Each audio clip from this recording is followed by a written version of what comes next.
Hello students, a very good morning to you all. आज हम प्रश्नावली 1.3 का क्वेश्चन नंबर फर्स्ट करेंगे। क्वेश्चन नंबर फर्स्ट क्या अगर हमें देखना है यहाँ पर क्वेश्चन नंबर फर्स्ट बोल रहा है सिद्ध कीजिए कि रूट 5 एक अपरिमेय संख्या है। क्या करना है हमने? रूट 5 को क्या सिद्ध करना है? अपरिमेय संख्या सिद्ध करना है। ठीक है, तो इस तरीके क्वेश्चंस को करने के लिए हम क्या करते हैं, कभी भी जब हमें रूट में जो संख्याएं दी हुई होती हैं उनको हमें अपरिमेय संख्या सिद्ध करना होता है तो हम क्या करते हैं, इन संख्याओं का विपरीत लेते हैं। इन संख्याओं क्या लेते हैं? विपरीत। अगर हमें अपरिमेय संख्या सिद्ध करना है तो हम इस संख्या को क्या मान के चलेंगे कि ये संख्या कैसी है? परिमेय संख्या है। और आपको पता है जो परिमेय संख्या होती है वो किस रूप में होती है? a/b के रूप में होती है या p/q के रूप में होती है। ठीक, अर्थात वो संख्या किस में होती है? बट्टे में होती है, या तो 2/3 कोई सी भी संख्या हो सकती है जो बट्टे में हो वो क्या कहलाती है? परिमेय संख्या कहलाती है। ठीक, तो इसको हम हल करेंगे यहाँ से। ठीक है, ध्यान समझना इसको। तो सबसे पहला काम क्या करना है, अगर हमें अपरिमेय संख्या दिया सिद्ध करने को तो हम उसको उल्टा मान लेंगे, विपरीत मान लेंगे। तो लिखेंगे इसमें, माना रूट 5 एक परिमेय संख्या है। रूट 5 एक परिमेय संख्या है। क्या मान लिया हमने कि रूट 5 क्या है? एक परिमेय संख्या है। और आपको पता है जो परिमेय संख्या होती है किस रूप में होती है? a/b के रूप में होती है। आप p/q भी ले सकते हैं। ठीक, समझ गए यहाँ तक? जहाँ यहाँ पर लिखेंगे भी हम, जहाँ a व b पूर्णांक हैं, a व b क्या हैं? पूर्णांक हैं, और a और b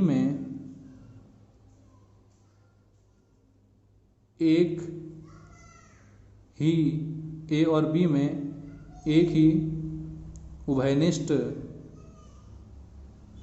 गुणनखंड है।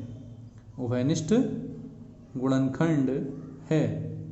ठीक है, जहां क्या है, a व b पूर्णांक हैं और a और b में एक ही क्या है? उभयनिष्ठ गुणनखंड है। ठीक, उसके बाद हम क्या करेंगे, जो हमारा ये रूट 5 बराबर a/b है, अब इसमें क्या करेंगे, जो b है उसकी क्रॉस गुणा करेंगे, b की गुणा रूट 5 के साथ करेंगे तो क्या हो जाएगा? b रूट 5 हो जाएगा, बराबर कितना हो जाएगा? a। ठीक है, अब लिखेंगे इसमें दोनों ओर वर्ग करने पर, दोनों ओर वर्ग करने पर, दोनों ओर वर्ग करने पर। ठीक है, वर्ग करेंगे तो इधर अगर वर्ग करेंगे हम तो b का वर्ग कितना हो जाएगा? b का स्क्वायर हो जाएगा।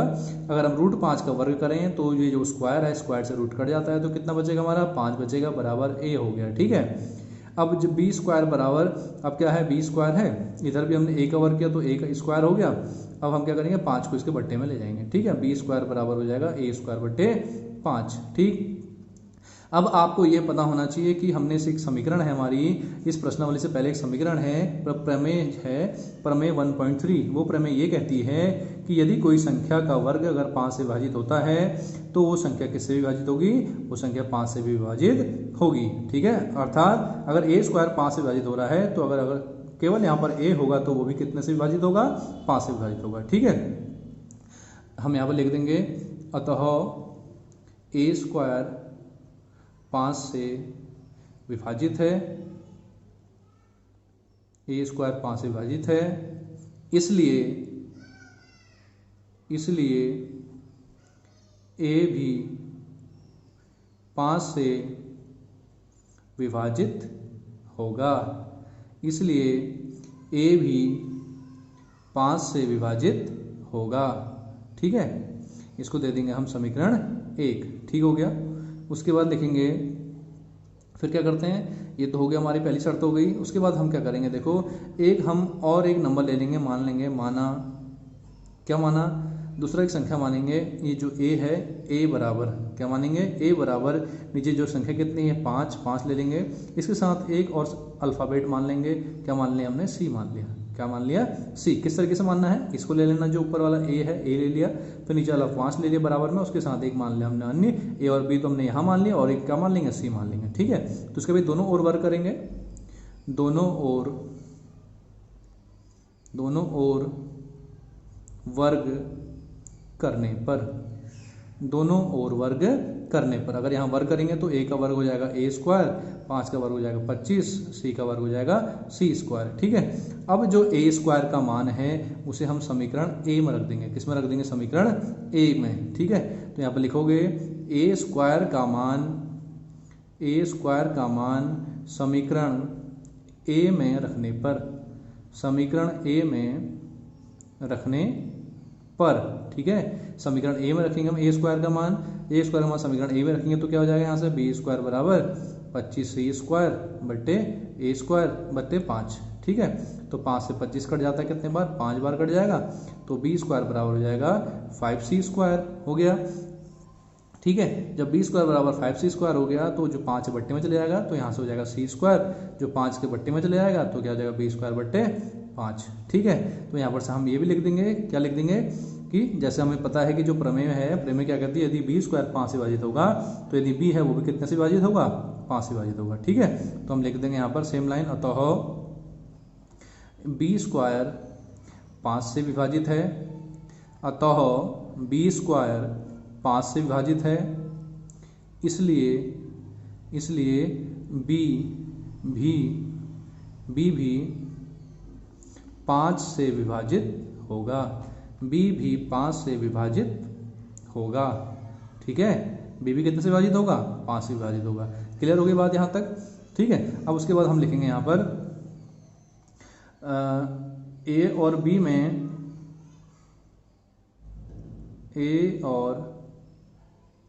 b में इसको मान लेंगे हम समीकरण 2 मान लेंगे। ठीक है, हाँ लिखेंगे a और b में समीकरण 1 व 2 से प्राप्त आंकड़ों के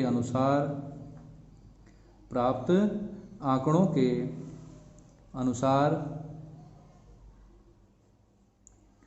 इनका उभयनिष्ठ गुणनखंड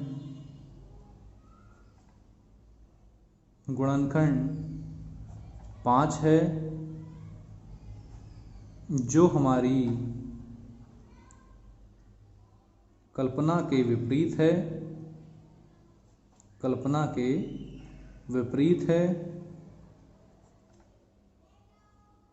अतः हमारी संकल्पना गलत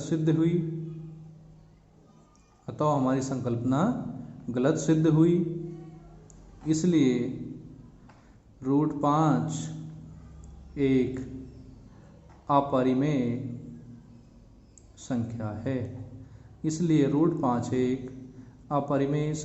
है, ठीक है, समझ गए यहाँ तक क्या करा हमने? ठीक है, एक बार इसको और देख लेंगे। ठीक, तो सबसे पहले क्या करना है आपने इस क्वेश्चन में, हमको दिया √5 एक अपरिमेय संख्या है। इस √5 को क्या करेंगे हमने कहा अगर अपरिमेय संख्या दिया है तो हम इसका उल्टा मानेंगे कि परिमेय संख्या है। और आपको पता है परिमेय संख्या a बटा b के रूप में होती है, जहाँ a और b पूर्णांक हैं और a और b में एक ही उभयनिष्ठ गुणनखंड है। फिर हमने क्या करा? क्रॉस गुणा करी, क्रॉस गुणा करने के बाद दोनों का वर्ग किया, वर्ग करने के बाद हमारे पास कैसी कंडीशन आई? b स्क्वायर बराबर a स्क्वायर बट्टे 5 है। ठीक है, तो अतः हमें पता है कि जब a स्क्वायर 5 से विभाजित है तो a भी किससे विभाजित होगा? 5 से विभाजित होगा। ठीक है, तो ये कहाँ से आया? इसको लिख भी सकते हो आप प्रमेय 1.3 से। ठीक है, ऐसे ही फिर हमने एक अन्य समीकरण मानी, a बराबर 5c मानी, फिर दोनों का वर्ग किया, दोनों का वर्ग करने के बाद हमारे पास a स्क्वायर 25c स्क्वायर आया। इसका मान हमने कहाँ रखा? समीकरण a में रखा। समीकरण a में रखने पर हमें मिला c स्क्वायर बराबर b स्क्वायर बट्टे 5। ठीक है, b स्क्वायर बट्टे 5 मिला। उसके बाद हमने लिखा क्या आता है? b स्क्वायर जब 5 से विभाजित तो b भी किससे विभाजित होगा? 5 से विभाजित होगा। और a और b में समीकरण 1 और 2 से प्राप्त आंकड़ों के अनुसार इनका उभयनिष्ठ गुणनखंड 5 है, जो हमारी कल्पना के विपरीत। हमारी कल्पना क्या थी शुरू में कि जो a और b है उनका उभयनिष्ठ गुणनखंड 1 के अतिरिक्त नहीं है करके। ठीक है, तो हमारी संकल्पना गलत सिद्ध हुई, इसलिए जो √5 है वो क्या कहलाएगा? हमारा एक अपरिमेय संख्या है। ठीक है, अतः सिद्ध हो गया हमारा। ठीक, इस तरीके से क्वेश्चन को हल करना है। ठीक है, थैंक यू।